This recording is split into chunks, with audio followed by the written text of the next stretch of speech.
সব মানুষের কিন্তু এই কলমি শাকটা খেতে খুব পছন্দ করে। দেখুন আমি কলমি শাক নিয়ে নিয়েছি 500 মতো ফ্রেশ কলমি শাক আমি ঝুরো ঝুরো করে কুটে রান্না করে নিয়েছি।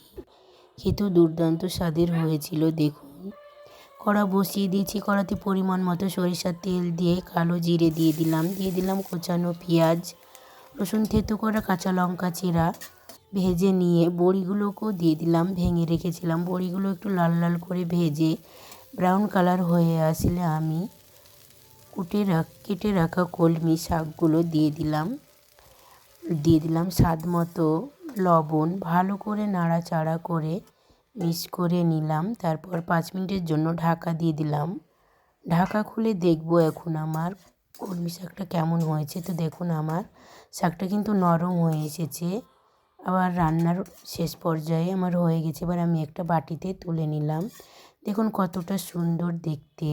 এই কলমি শাক স্বাস্থ্যের পক্ষে খুব ভালো, হেলদি একটা খাবার, খুব সুন্দর, শরীরের পক্ষে খুব উপকারী। শাকটা খেতে খুব পছন্দের সকলেরই।